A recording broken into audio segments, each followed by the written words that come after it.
right, welcome in. Welcome in to Block Party. I'm your host, Mike Wahle. Thanks for watching. Hit me up, Mike Wahle Succeed on Twitter, Process to Perform on Instagram. Check out our Process to Perform channel on YouTube. Gives you all the videos, all the background, all the analysis that you want to see for these games. Our show is always sponsored by Bet Online. Bet Online continues to be the world's most trusted betting platform and your number one source for online betting. From the earliest odds to in-game live betting, BetOnline provides you with all the action and the ability to watch the games as they happen. We have the largest selection of odds on everything from football, the National Basketball Association, college basketball, National Hockey League, even the UFC. So head to BetOnline today and don't forget to use your promo code BELIEVE, that's BLAAV, for your welcome bonus on your first deposit. BetOnline, the game starts here. I played for both these teams, both fantastic franchises. Both fantastic franchises. That's probably first and foremost what's most important, I think, about this game. I remember the Seahawks have a lot. The Seahawks still have a lot to play for. They're NFC North leaders right now. I think they're game up on LA. Obviously, San Francisco being kind of banged up this year has helped everybody else out a lot on that division. But let me just start by saying this. I go to Green Bay. I'm there for 7 years.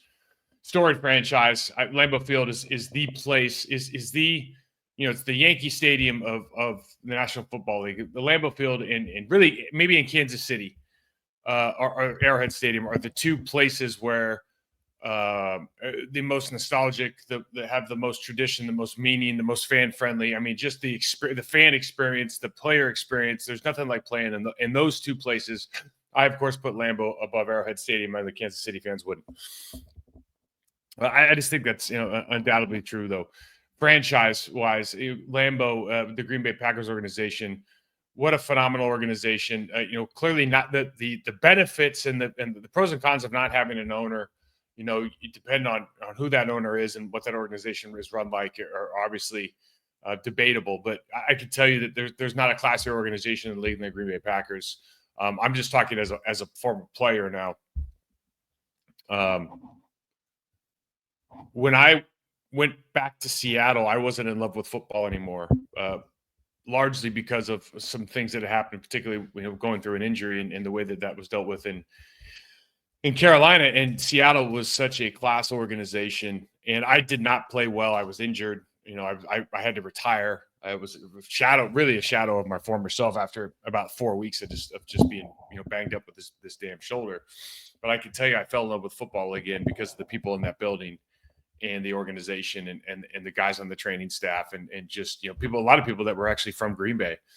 And I'm like forever grateful to the Seattle Seahawks organization because of that, because it made me fall in love with football again, made me love the people that I was working with. And that was such a big deal. In a lot of ways, it made leaving football easier for me than a lot of other people that I know, because, you kind of get to leave on your own terms and you leave still in love with the game. So I'm a winner either way this weekend, I guess is what I'm trying to say, man. I love both these organizations. But let's talk about them. So the Seahawks are in their first year head coach, Mike Macdonald. And I think he's done a really good job. Like this, and this is historically, for the last 5 years, has been a really, really tough division. Obviously, the Rams and the San Francisco 49ers have featured in the Super Bowl so many times in the last 5 years. They're putting together a pretty impressive season. And, we talked about San Francisco being injured. This division finally feels like it's up for grabs for real for the first time in a while. They've separated themselves the last 2 weeks. They had a great win last week versus the Cardinals, beat the pants off. I think it was 34-10. We're going to watch a little bit of that game, but I'll preface it with this. There is no way on God's green earth that the Packers coaching staff is going to have the same game plan that the Arizona Cardinals coaching staff did. Like, I have no idea on some of this stuff, offensively and defensively, what in the hell the Arizona Cardinals were thinking with some of the schemes and the way that they're running some of this offense and defense against a team like Seattle. Now, you look at the Seattle Seahawks offensively, and your eyes have to go to the wide receiver position. That room is absolutely stacked. So they brought in Smith-Jigba from Ohio State. He might be their number one guy in a room that has all-time Seattle great Tyler Lockett and DK Metcalf. He might be the number one guy. Geno Smith is really playing some good football. Geno's like he's like such a great NFL story with, you can talk about getting drafted by the Jets and all the things that have happened to him, but Here's the thing that's interesting about the Seattle Seahawks to me, and especially being in that division with McVay, being in that division with Shanahan, and even with some of the stuff that they run down in AZ. Because of the quarterback, I don't know, but they've switched offensive coordinators in the last couple of years, but they're still they're not as dynamic as you're going to see, certainly from the Green Bay Packers. They are very much more so. They remind me a little bit of back in the day when you had Peyton get to the line of scrimmage and he just wanted to know what was going on. And you're going to see that with Geno Smith. They get up to the line of scrimmage early. They will run some motion, but they're trying to ID, and he makes a lot of adjustments at the line of scrimmage. And I think that he's extremely adept at making adjustments on the line. They're always in the right play. It feels like they're always in the right play. And so you're not going to get some of those freebies because of the eye candy that you might get for some other teams. They're relying more on I'm going to put DK in a position to win, and he's going to win. I'm going to put Smith Jibba in. Jesus Christ, Smith Jibba. Okay. We're gonna put Smith Jibba into a position to win, and he's gonna win. We have Kenneth Walker III's out, but or he has been out, but we're gonna put Zach Charbonnet in a position to win. He's gonna win. Right, our offensive line is going to be put in some difficult situations sometimes because they do drop back a lot. But these guys are averaging 23 points per game, good for 15th in the league. They're 250 yards through the air. So again, Geno can throw the ball around the yard. And this is a heavy, heavy passing team. Despite on what you saw last week versus the Cardinals, where Zach Charbonnet just goes off. And they've got star power. Both those guys are top tier starters in the National Football League. But they had a monster game last week. This is a pass-first football team, and they're going to get to the right play. And so what I think, if you're looking just from a game plan standpoint, if you're the Green Bay Packers, what are you trying to do? Well, I think there's a couple things that are important. It's important for the Packers to move late if you can, and then hold your disguises for as long as possible. Because they want to get to the line of scrimmage, they want to make a ton of calls, and then they want to snap the ball after they've made their adjustments. And so, it's just it always goes back to that McVay Goff Super Bowl with Belichick when they started shifting after the 15-second clock went off because there was some thought that McVay was calling in the plays until 15 seconds. I don't think that's the case with Geno. I think he's doing everything on his own. I'm just thinking, the closer you get down to the snap count and you can switch your defense, it makes it hard for them to adjust because they do a lot of adjustments at the line of scrimmage. Again, I said it before, the offensive line for Seattle, they drop back 63% of the time. Geno does not like pressure up the middle. So a lot of the pressures that we've seen for Green Bay, they're on the table this week for sure. A lot of that stuff that you're running with Quay, hitting that guard, maybe even hitting that tackle and then releasing right into the middle there with those pick stunts, everything's in play. But especially if you can get up the field, through the center, through the A gaps, he does not like that. Let's watch some tape on these guys. They had a monster game last week. This is going to look, sometimes this stuff is just too easy. So I watch this team all the time, and they do a lot of things really well. But when you just play the numbers game here, and you've got two in the backfield, you're in 21 personnel, so you have 7 blockers plus a running quarterback that can run. And I know there's a guy outside to the left here, but really they're bringing in Budda Baker late, and they're trying to insert him into one of the linebacker positions. I mean, this is it. This is just, you've got a man to block every single guy. There's no free space. And so they just had so many holes to run through.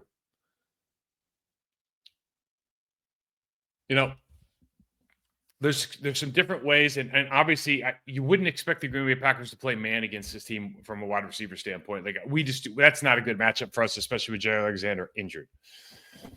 But you do play zone, and if you play zone and you're going in motion, you're moving guys around, and all these guys have speed, and so when you can take the top off, and we talked about this last week when you have your defensive backs, you have Xavier and all those guys playing off the line of scrimmage deep anyways, and then you've got a DK Metcalf, you've got a Smith Jigba, you got a Tyler Lockett. All these guys can run fade routes.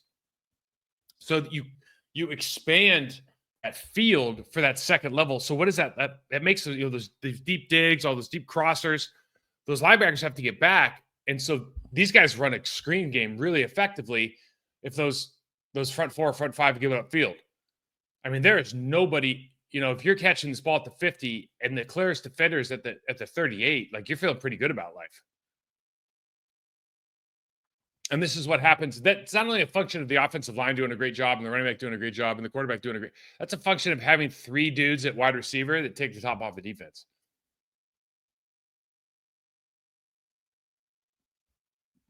And you just see the way they have this covered up here. So they identify that the coverage are going to play 2 shell. And a lot of times in this game, if they went trips or they went the running back out to that side, they were manning up the inside slot with that safety. So Smith-Jigba right here is manned up really against the safety up top.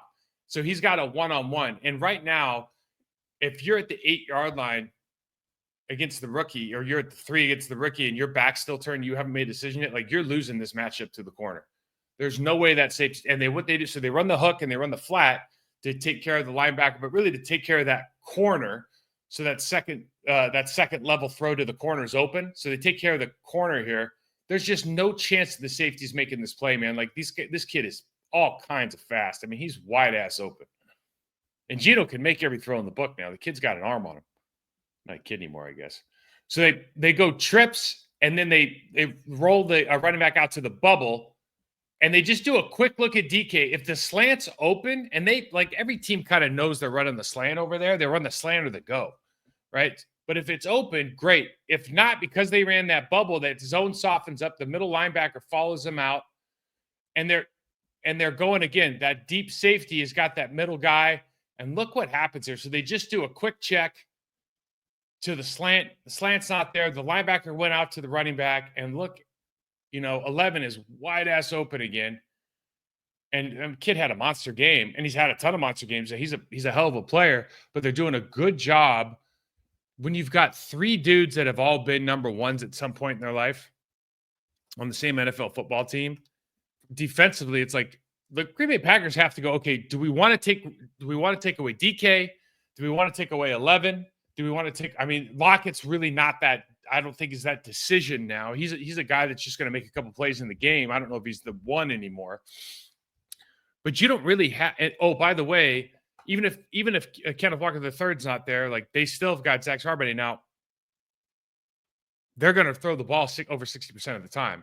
So this is probably how are we going to take care of one of those receivers? But there's always the other one, and it's like the minute that you disrespect DK Metcalf and don't double team him, he's going to have a big game.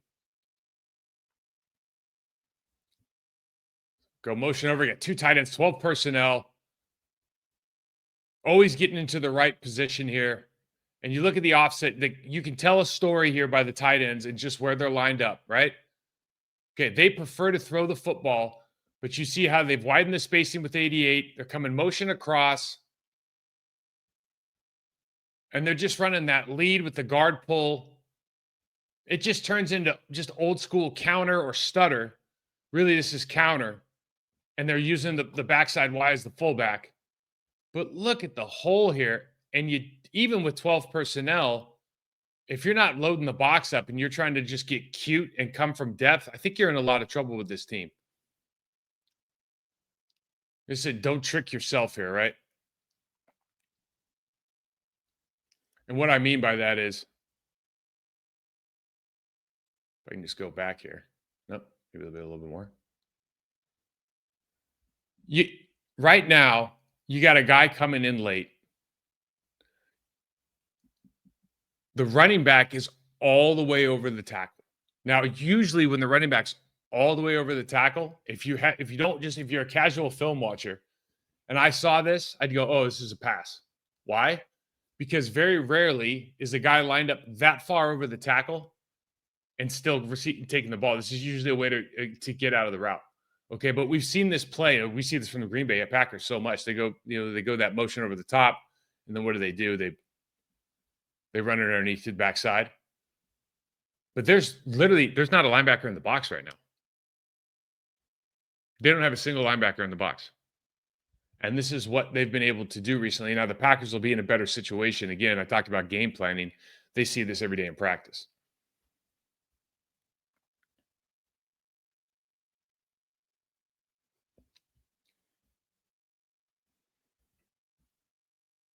So a couple of things here. They do a good job of running a lot of cross motion stuff, and then they'll end up just like K5, K4, full slide one side or the other, and have that tight end and that running back block the backside end or backside linebacker. And it just changes up the look because those guys are literally dropping back so often that I think that really helps. But it also gives that backside defensive end. And I'm kind of thinking, specifically about 53 and 57 on the Packers. Mosby and name slipping, but they are not as interested in the run fake. If you notice, they kind of made, particularly 57, he's kind of made his name as a guy who's just like, I'm going after the quarterback, man. I'm gonna get these numbers. So in some of this stuff, if you just keep your head down and go for the quarterback and not worry about the play fake, you have a chance to beat a tight end coming backside or a running back coming from the backside. I put respect Gino here. He's about to take a big hit, ends up delivering this ball on the 15-yard in cut. Against single safety, you see the safety's got his back turned. Again, 11. I'm not going to try to butcher his name anymore. Really, really good player. Again, Gino getting them in the right play. And at this point, this is what I'm talking about sometimes when you watch these games, you're kind of like, all right, how many times we're going to try to have Buddha insert on the backside? Like, you're not fooling anybody here. The linebacker's out of position. There's nobody to fill. And Buddha, I coached Buddha in high school, man. Like, you guys are unbelievable, but he's not a box linebacker. Like, what the hell are we doing? He's not a big guy. So this is a fool's errand. This is too easy. And so, the Packers have to do a really good job of just being kind of schematically sound, I think, when we play these guys. You got trips. This is what I'm talking about. You get pressure up the middle. Now, they did it with actual bringing an extra man here this time. And Gino's going to try, like, he's a pass-first guy. And so this is one of those situations where he could just dump it right now to the running back, but he doesn't. He's trying to look for more options. They don't run the scramble drill like that, we did with Rodgers for the last, those 10 years, because he's not quite that kind of player. But he'll hold on to this thing, and this is where you can kind of get him in situations. You got to get these guys behind the sticks. When they stay on schedule, it's a real problem. 2x2, see the same kind of idea there. And now it's, again, that question of how to match up. You think you got everything covered, and all of a sudden you decide to single up DK, and it's like, DK is a damn freak of nature, if you're just looking at, if I'm just, and Evan Williams is on, I don't know what his status is with the concussion, but you start looking at, okay, like, who's going to cover DK? Like, who? I mean, just on the planet, like, who the hell covers a 6'4"? The dude's like bigger than I am. So what do you do with guys like that?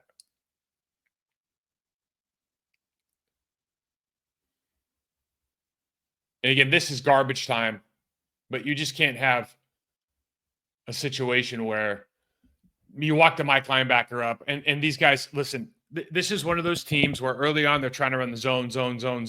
And then they were like, all right, we're better at doubles. We're better at pin and pull. And they're kind of finding their groove a little bit right now. So you have to expect a lot of it.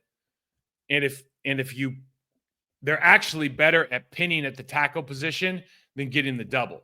So it's just like, we're a team, because we're playing that 3-tech, that you're going to see a lot more of that double. So it's probably honestly net better for us being the Packers. But like, this is another situation. I know this was a 2-minute deal, but you're in this situation where you're like, guys, let's not give away free yards, because the last thing you need to do with a team that passes the ball 63% of the time is let them average like 6 yards a carry. Just stupid. Good finish there by old 6'7", huh? What a unit. All right. So they're looking good. I really like what they've kind of are evolving on offense. It'll be a tough game, particularly if we have some injuries in the secondary, just because of the wide receivers, man, are a real problem. Now, defensively, the guy that just jumps off the screen right now, and remember, I used to think they had two really good They had Quandre Diggs, which I thought was one of the better safeties in the league until obviously he got nuked a couple of years or last year. And then they had Jamal Adams, who's, I don't know if he's a great coverage guy, but man, what a hitter. Obviously, linebackers abound for years with this football team. And they got some good young ones now. But defensively, Leonard Williams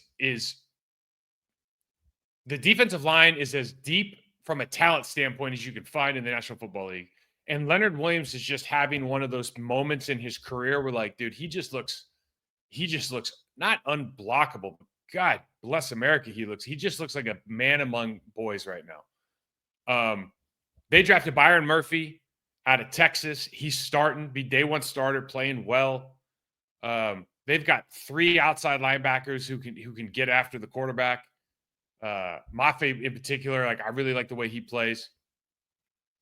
Seattle gives up just a shade under 22 points per game. I think they're good for 11th in the league. And really, they're kind of middle of the road in most defensive categories. They do have guys in the secondary that can play multiple coverages. You will see these guys in man. You will see them in zone. They do like to mix it up. They do bring pressure. The thing that you can see on tape is that they do get nosy. They get nosy at the linebacker level. They get nosy at the safety level, and they will get caught flat-footed. And so there are opportunities, particularly with all the eye candy that you get from a Matt LaFleur offense. There are opportunities to kind of capitalize on that. Let's go tape. So I'm showing this under center, play action, screen. Got to identify the one guy. And this time they're in man. But if they identify, these are big plays, and these are going to be big plays on both sides. Both teams are going to use, some under center screen action. They're going to try to find ways to get the ball in the hands of, in the case of the Packers, obviously Jacobs, but also Jayden Reed in the backfield, and get him in a little bit of space, because a lot of times, particularly when they're in man, you're one block away from a home run.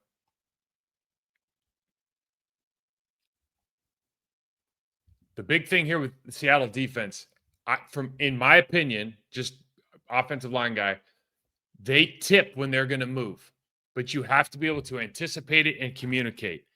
And a lot of times when you are running gap schemes in particular, in my opinion, it's much, much easier to cut the defense. Now, the other way to cut the defense is to have the motion come across the football and we do see this with Tucker Kraft a lot, and then just cut the defense. Whoever's spiking, if they're spiking from the end spot, we're gonna take that guy out, and we're just gonna create the hole in the backside B gap. So there's ways to do this, but particularly if you're trying to run like an outside zone or something, or even the gap stuff, you really have to anticipate this. There needs to be calls up front, because otherwise they can get penetration. And this is where, they're a very physical front, and again, they're deep at the defensive line position. So both, the first and second unit can kind of do it all. We got a bunch look up top, and this is where I think there's an opportunity. You're not going to see this all the time, but particularly when they're under center, there's condensed spacing between the line of scrimmage and the safeties. It's very rare that you see 10 yards anymore these days. We talk about it all the time with our guys. 12 yards deep, 15 yards deep, and they immediately get back. These guys play a little bit tighter, and because of that, wide. You're not going to match up the star wide receivers here with a lot of safeties and say the wide receiver's not going to pace him, and that's what happened early in the week last week. Again, Williams is just on one. He's just throwing guys around.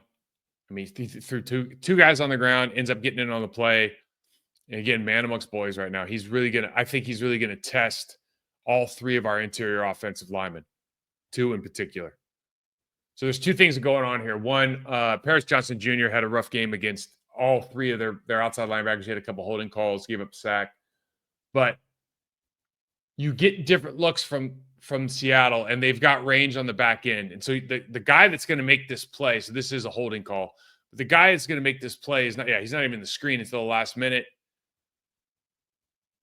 They will get deep. So you get that condensed look where you're like, oh, man, I got these great opportunities. And so what's the next thing? Okay, I want to throw the deep cross. Well, the guy got deeper this time, and you just as a quarterback have to be aware, you got to identify those guys pre-snap and post-snap. Going to be big in this game.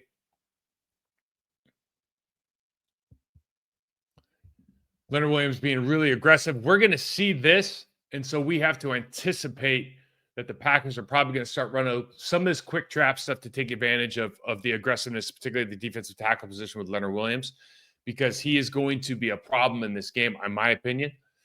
And so one way to neutralize him is to take advantage of his aggressiveness towards the line of scrimmage and do these quick traps. He digs himself out of this play, really. You get one missed tackle, all of a sudden you got a huge run. Expect to see that in the game.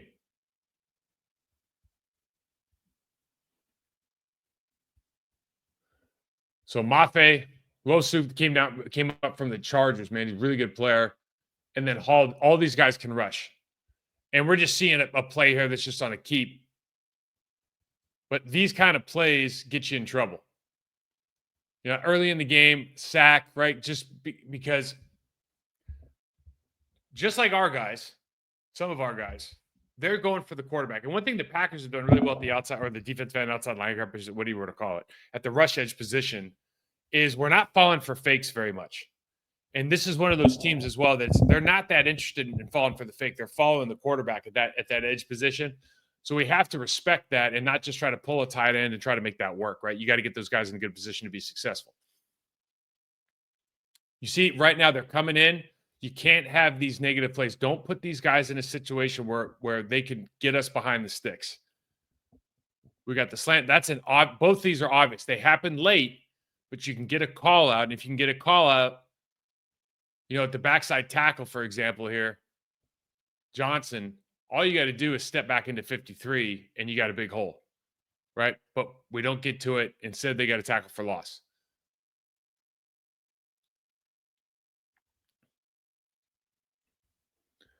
Yeah.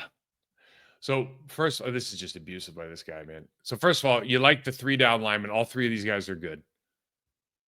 But then the way he attacks, so they're running the slip, and he's just like, now I'm going to turn this into a single block. Just abuses the hell out of the guard. And then hip toss throws, judo throws the running back. I mean, the guy's he's playing really, really well. Really, really well. And this is the deal. Give Love a chance. What do I mean by that? So they decide to go, man. They got the backside safety kind of scanning number 3. Okay. Back releases. You got a lot of guys open right now. The wheel route's wide. The crosser's wide. So all you have to do is the wheel route's a touchdown, quite frankly. Or it's a 30-yard gain. But everything's going to be on the table. When they go man, they don't have 5 good man defenders. Everything's on the table. You just got to be able to hold up front, especially with our receiving core. You see a little bit deeper here. Obviously, this game got out of hand. So sometimes we're watching tape and it's like, yeah, Mike, we're going to see this. Well, third and long, yeah, you might get some deep safety looks in there. This middle of the field stuff is going to be open. And this is kind of, but I write, empty calories, really. You're trying to show some different looks here. And I wonder against the Packers, obviously with Christian, here's the thing. With Christian Watson playing the way he is, at least once a week now, he's making that 50-yard gain. Are they going to respect him and play off? And if they do, that automatically opens up the middle of the field if they're going to play 2 safety high, right? And they're not really a team that has a middle linebacker that's going to run down the middle and be able to make those plays. So this stuff, it is empty calories, but I can talk myself into seeing this during the week. But look, Packers are favored by 3. They're the better football team on paper. Seahawks have more to play for. They're at home, Sunday Night Football. If they win this game, kind of driver's seat to win the NFC West. I can't even remember if that means like you get a bye week anymore. I don't even know what the hell how that works. And it is crazy to think that you got like a 12-1, 11-2, 10-3, 9, whatever the hell Packers are like NFC North is just stacked, and it's just we're still in 3rd place. But life is good. I expect to see a really good game. I think this is going to be a 4th quarter game. It'll be interesting to see who's healthy and who's not in this week. It would be great to get a couple of these guys back in the secondary. You cannot help but turn on this tape and be impressed by the Seattle Seahawks wide receiver core. And listen, they got no Fontu at tight end. I mean, if just like every other team, they get skill position guys, but they've got 3 guys who are or have been ones. The Packers are in a different situation, different kind of group because they're younger, they're not as proven, but I mean, certainly they're one of my favorite rooms in the league, if not, certainly the team, if not the league. But this will be a fun matchup. Guys, thanks for watching. Hit me up on Twitter if you got any questions, or X, is it whatever it is, Mike Wahle 68. Process to Perform channel. Like, rate, subscribe, review, all that kind of stuff.